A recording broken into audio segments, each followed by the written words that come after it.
Welcome to the channel. We're a family of 4 from Perth travelling Australia full-time in our caravan. This week we're exploring one of the country's biggest cities, Melbourne, plus a visit to Geelong for some coastal fun. We'll check out the Dandenong Ranges and reunite with some friends along the way, and a trip to the iconic Phillip Island. 2 weeks, 1 caravan, 4 destinations, and just $2,000. Did we stick to budget? Thanks to the support of our partners, 4x4 Extras Wangara, JB Caravans, TC Boxes, and Petters Suspension and Brakes.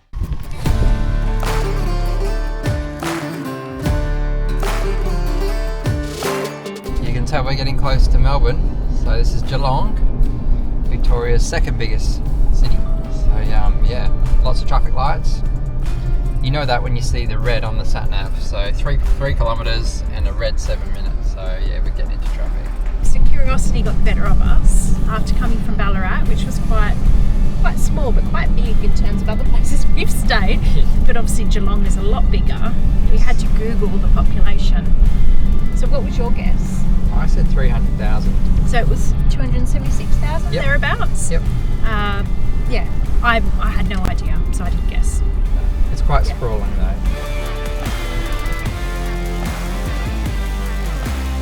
Quiet at the moment. Kids are back at school here in Victoria, so yeah, plenty of space. We're getting a few domestics sorted. I've just got the van organised. We did some washing. We're just hanging that up now, and then we're keen to do a bit of sightseeing. We've only got 24 hours here in Geelong, so yeah, keen to check it out.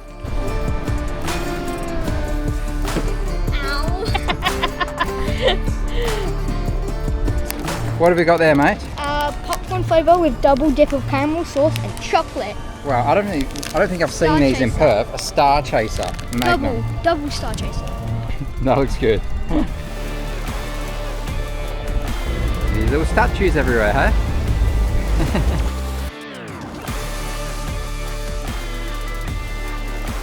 Oh my god, what did I just agree to? Whew.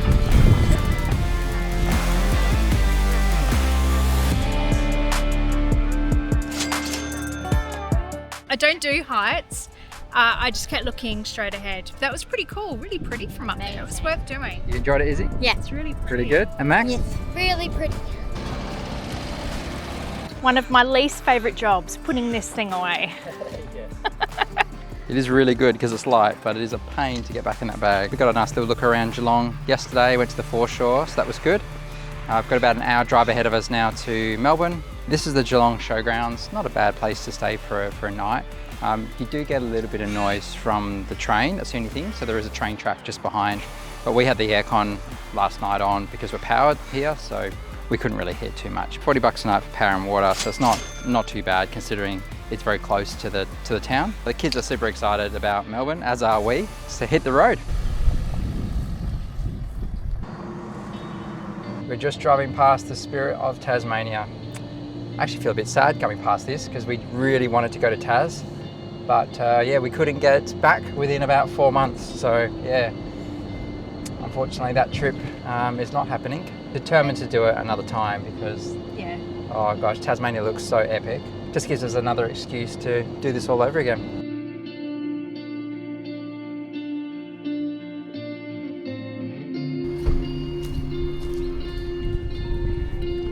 So quick setup. Yep. And we're going back to public transport. We're not wasting any time. No. So yeah, we're going to Kids are maximise so it. excited. Hi guys. We're on the bus. It's very bumpy. The roads of Victoria are not very smooth, like in WA.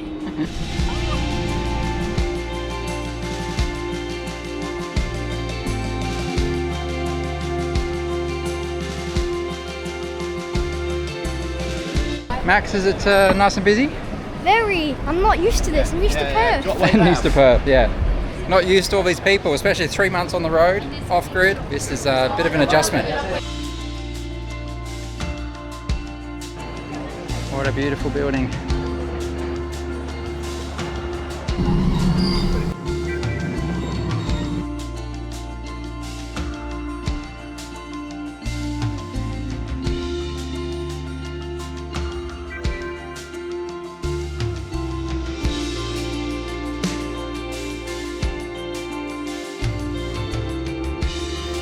Just taking a few gunshots, Max. For those of you not familiar with Ned Kelly, he's one of Australia's most notorious outlaws. So yeah, he was tried and convicted of murder of 3 policemen in the 1800s, and was actually hanged in Victoria at the state jail, which is also not far from where we are now. A lot of conjecture around Ned Kelly's life. Was he a villain or a hero? Yeah, a lot of people still debate that to this day. But yeah, really interesting history. You can go to the State Library and yeah, they sort of tell the story of his journey, and you can see the Armour. It's also free. You can go in and have a look at beautiful artwork. We did the tram ride around the city, which is also free, and we're thinking maybe going to Chinatown for dinner. Where are we, Max? Chinatown. Yeah, Shanghai Street. Bit of a queue behind us. Hungry. All the steps. 13,000 steps so far. Oh, that's pretty good. Yeah.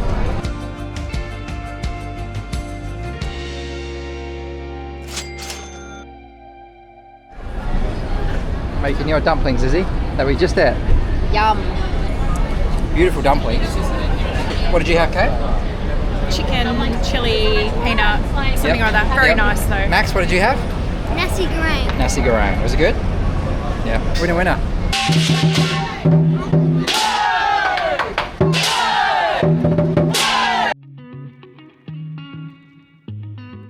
Guys, bit of a DIY today. Need to add a solar panel to the canopy. Been running a King's 160 watt solar blanket for a little while. Does the job, but it's only good when we're at camp. The other time when we're out and about, it's not generating any charge for the Ranger here. And we're now running the Starlink Mini, got the fridge, so we do need something more permanent. So I bought myself a semi-flexible 160 watt solar blanket from King's. I think it was about 180 bucks, pretty cheap. They have a bit of a discount on at the moment. I've just bought some 3M double-sided tape, permanent tape. It's going to go onto the roof of the canopy. It is all weatherproof. This ain't going anywhere once it's on. Some of you might be asking the question, why haven't I put a wrap underneath it so that I can easily remove it in the future? The problem is this is a powder coated canopy. So with powder coats, very difficult to wrap. So yeah, sort of skipping that step. When I take it off in the future, yes, it will leave residue. I'll have to remove that before I put something on. The pros in our case outweigh the negatives, so I'll address that at the time. So guys, there's the finished result. Pretty simple install, didn't take long at all. Run here, Anderson connection. I'll probably tidy up all the wiring shortly. But it's, yeah, it's working. Getting solar input here, you know, DC-DC, so it's all good.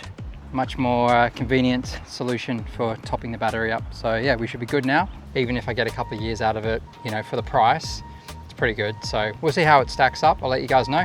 Sun's setting nicely behind us in Melbourne. For those of you that haven't done it before, there's a really cool show that happens outside Crown on the hour from 9 PM weekdays. Have to double check when it happens on the weekend. Basically there's 8 columns that fire fireballs into the air. It's really cool to watch. So we've got a position here on one of the bridges here in Melbourne to take it in.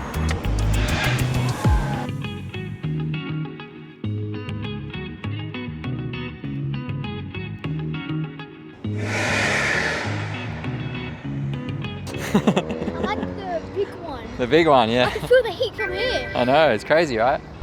Ooh.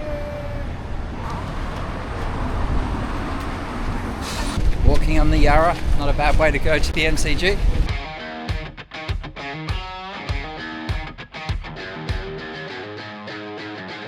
One thing that's really cool about Melbourne is all your major stadiums are all within close proximity to each other. Makes a lot of sense, you know, infrastructure, transport, etc. But yeah, it definitely makes it easy if you're getting in and out of these kind of key hotspot areas.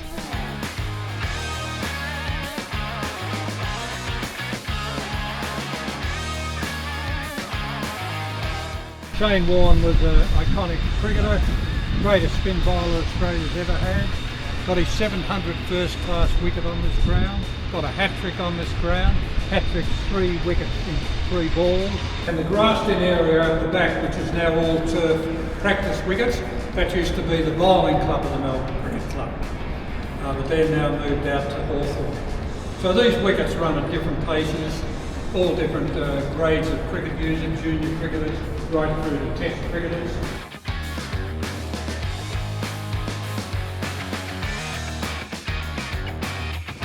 Football season's on. The team that's playing decorates the room out, just sliding all their colours, logos, sponsors' logos in those slots in the wall. Collingwood generally use this room, and it's all black and white. It's the Australian room in cricket, Victorian room, and the Melbourne Stars.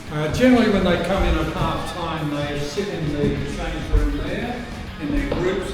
If they're in there at half time, it's probably because they're 8 or 10 goals down and the coach wants to give them a rev up. But generally they'll be back out in the change room. It's cold. It's cold. For Australia, the longest hit at the ground from the left-hand end of where the pitches would be. Some say 112, some say 135. It's a long way. Greatest batsman ever, greatest cricketer ever, with Tashin Tendulkar, and he's like an Indian god to the Indians. He has an average of about 45 at the end of his cricket career. Bradman's average was 99.94. Absolute exception. And all the good cricketers now, Smith, Labuschagne, all these great cricketers, they're around the 40 War, Border, they're all around the 45 to 50. Bradman, 99.94. On this ground, it was 128, his average. Well, that was a great experience, wasn't it?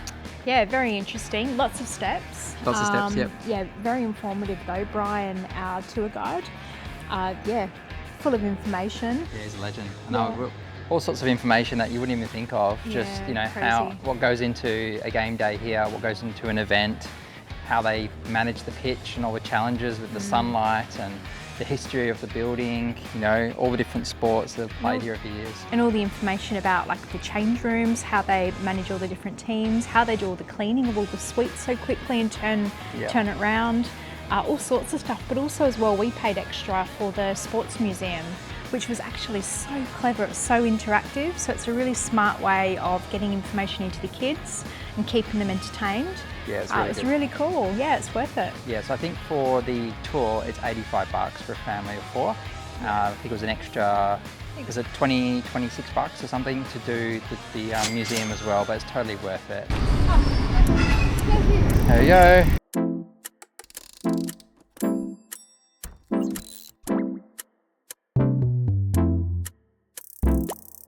Last time we came here, which was a while ago, we went in there, didn't we? Had a walk around. We did. And I think, if memory serves me correctly, we went on the roller coaster. So we just had a look on the website. Apparently Luna Park is closed Monday, Tuesday, Wednesday. It is a Tuesday today? Wednesday. Oh, it is a Wednesday today. Losing track of my days. Caravan life. Yes. But yeah, apparently it's open from 6 p.m.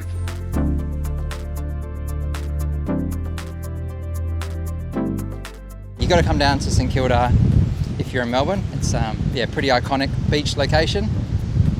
Lots going on. Nice place to have a dip. Very windy today.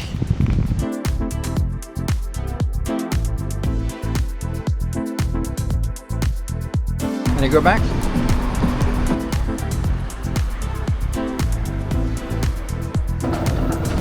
Great. So serious. We've stopped again. Where are we going now? The Queen Victoria Street Markets. Yes. Queen Victoria Market, something like that. It's been a long day, but yeah, it's on late tonight, so we're going to check it out. We put a call out on Facebook and Instagram, places we should go in Melbourne, and this is one of those that came up. So thank you to whoever recommended it. And We'll see if it's good. I have to say, we've done 22,000 steps. We are like literally pushing through our reserves here with this one. We are pretty tired. Sore feet, but it's been a good day.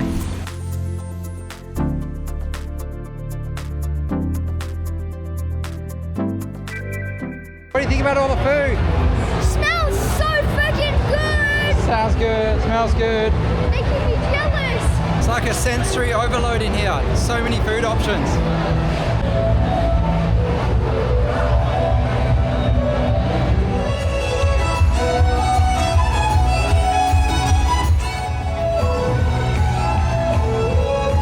Yeah, it was pretty cool, wasn't it? Quite the experience. It was pretty wild though. There was like food trucks, like heaps and heaps of stuff. There was stage, there was performers, and then there was like little markets and things like that, you know, people that are making things or, you know, all sorts of things. It was crazy. And the music and the smells, and very long day. It's 8:30 p.m. now. We've been on our feet since, what, 10 o'clock this morning or something like that. And it's like 24,000 steps now. Oh my We're God. gonna crash, but yeah, it was really good. It's worth doing. And come with an empty stomach as well. Yeah. Yep. I'll see you in the morning.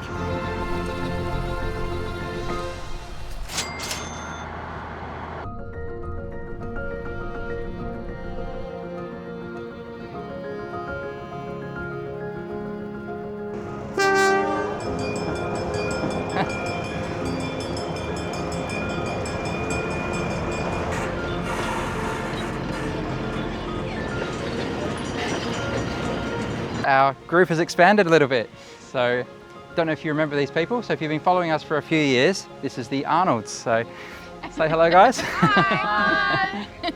So yeah, we were camping at a place called 14 Mile in WA, in the north part of WA near Coral Bay. And we bumped into a family camping nearby, and we ended up sort of touring together for about a week, which is pretty cool. So yeah, you can check back and see those videos. Now it's their turn to return the favour. We're actually staying with the Arnolds for a couple of days here in Victoria, and they've taken us to somewhere called the Dandenongs. Not the Dandenong? No? Not No. The Dandenong. The Dandenong Ranges. Apparently there's a difference. There is a difference. Yeah, apparently. big difference.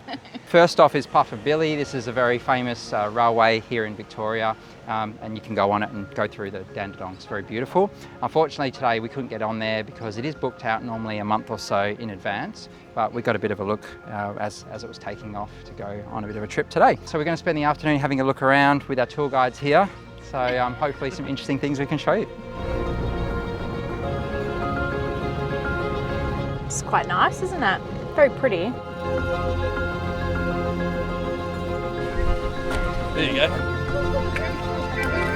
Guys, if you can tell me what the Australian Rhodotron Society is, let me know in the comments. We have no idea. No idea. You can pronounce it for me. Australian Rhododendron Society. That's not bad. Yep. I think we've got the pronunciation, we just haven't got the what it is. I'm assuming it's something to do with plants. It's got to be. Where's Google?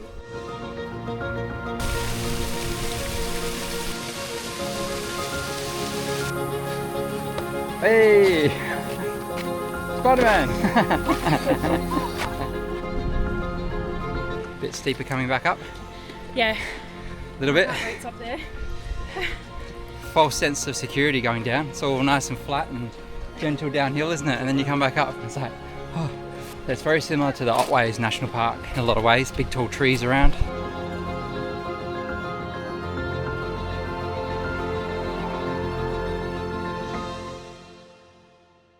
So we're at Pie in the Sky in Olinda and Mount Dandenong. And what time is it? Pie review time! Okay, so what pie have we got? Pepper steak. Pepper steak? Let's get it out.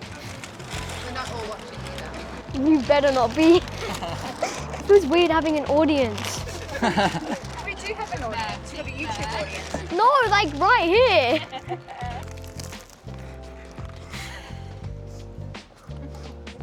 Oh, the pastry is so good. Yep, let's have a look. Ooh, okay. So good. It's like almost like a puff pastry there. So good. 9.5. 9.5. The Wow. meat is really good. The pastry is amazing. I guess a little bit crispy at here. It's really good. The only thing that didn't make it a 10 is the bottom. It's just a little bit not cooked properly. It's just a bit too soft, but the top of the pastry is so good. So guys, that pie was so amazing that I had to get one myself. Now let's just talk about the meat, because that was the reason I went to buy one. It wasn't like regular pie meat. It was like So tender. tender steak pieces, like delicious. I would probably give this a straight 10 personally, but I know you have to be harsh critic, but for me, it'd be hard to beat this. Right, we're off. Finally. Bit of a slow going this morning. What time is it now? 11:30 or 11 or? 10 to 11. Okay, not too bad. okay. Let's go to Phillip Island.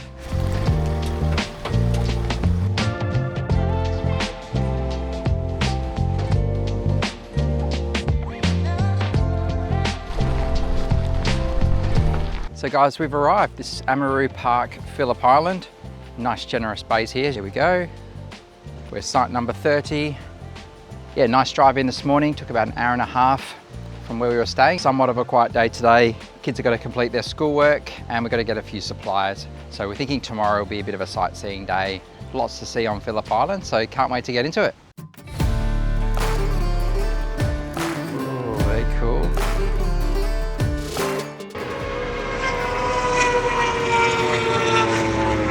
How cool, guys. Phillip Island, home to the super bikes. There's a few bikes out there at the moment doing laps and they sound amazing. I can only imagine coming for a Grand Prix weekend would be awesome. So what we're doing today is essentially a replica in go-karts of the Phillip Island truck. So we're going to go in tandems. Izzy's going to have a go, then Max is going to have a go. Yeah, it's going to be great fun.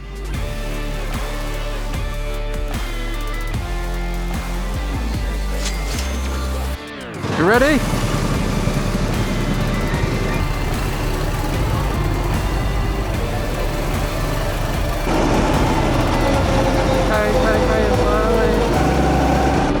Okay, that's good, that's good.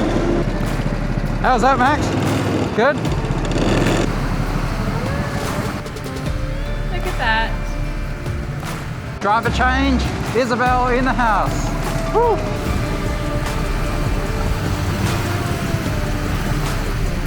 I wonder where they are. Oh yeah.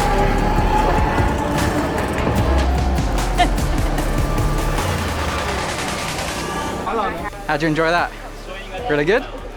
How was that, guys? Is that cool? They're fast, aren't they? Yeah.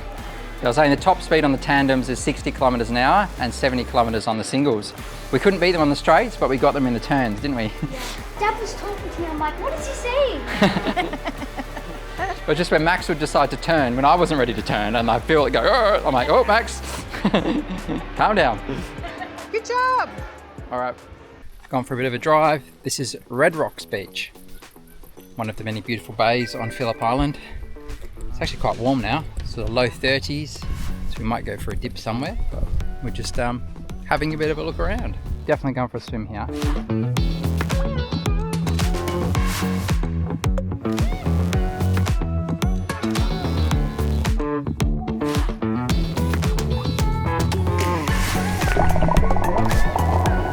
So nice over here.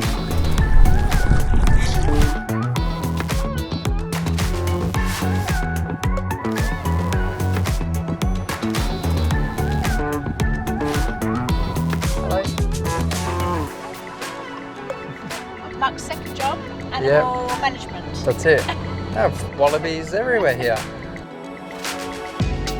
I can imagine a few people have lost their hats up here. Very windy.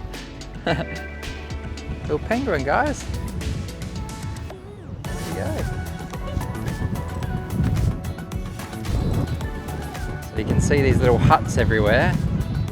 They are little man-made homes for the penguins. And there's two in this little hut here.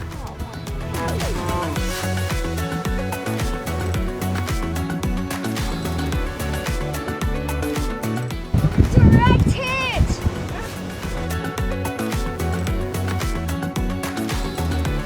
We've just arrived at the Penguin Parade. This is one of the most iconic things to do on Phillip Island.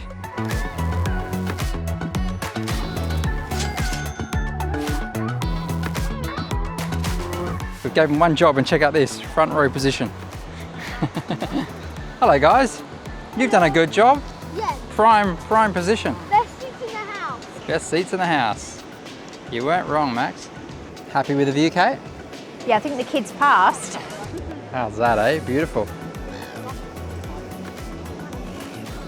Unfortunately, we're not going to be able to show you any live vision of the penguins tonight. They kind of have a blanket rule, no video or photography, even if there's no flash. So the penguin eyes are very sensitive to light, but they have supplied some images which I can show you after this so you can see how amazing they are.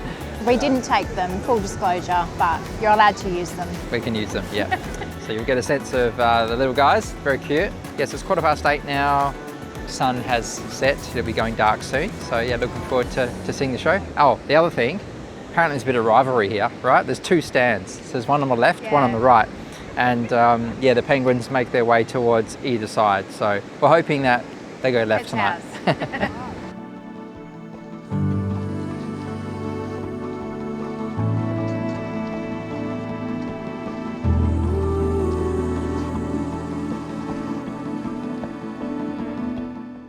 was a nice night, wasn't it? Checking out the little penguins. Yeah, it was pretty cool. The kids enjoyed that. So we can all say we've seen penguins now. We can. Which is pretty cool. And the little variety. Yeah. I knew they'd be tiny, but not that tiny. Like, it was funny seeing them walking on the beach and they were like the same height as the seagulls. So it was pretty funny. And when it's dark, it's a bit hard to tell initially which is which. And they blend in.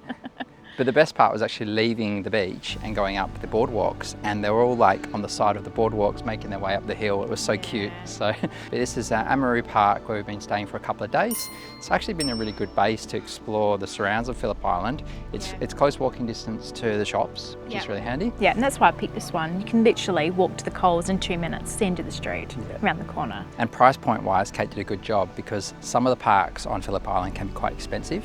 Yeah. This one was how much? $59 a night. So there's a G'day Park, there's a Big Four, there's a couple of other big ones. They aren't in close proximity where you can walk to town though, which is why I'd picked this one.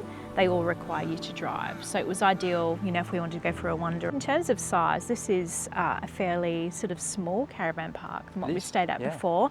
But the demographic here was older, so it was nice and quiet. Yeah. We didn't hear a peep of anyone. No, it was excellent. No, really, really good. And good facilities. We had power and water. We were close walking distance to the amenities. There's a dump point and there's a pool, which we didn't actually use, but you know, good facilities for $59 a night. And on Phillip Island, that's a bit of a bargain, to be honest. Yeah, it was pretty good.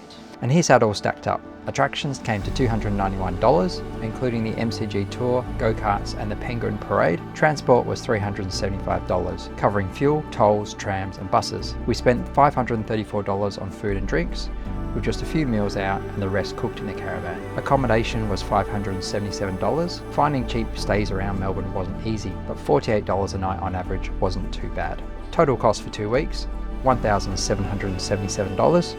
So how do you think we did? Mount Dandenong. Is that right? Top. Yep, at the top of Mount Dandenong.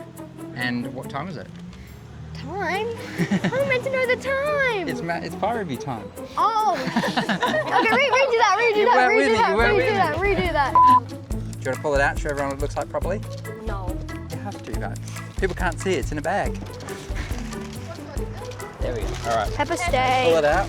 Oh, okay, so there we go. It's hot. I need the bag, it's hot. All right. Stop taking things away from me. No! It's hot, ow. So where are we, Belinda? No idea.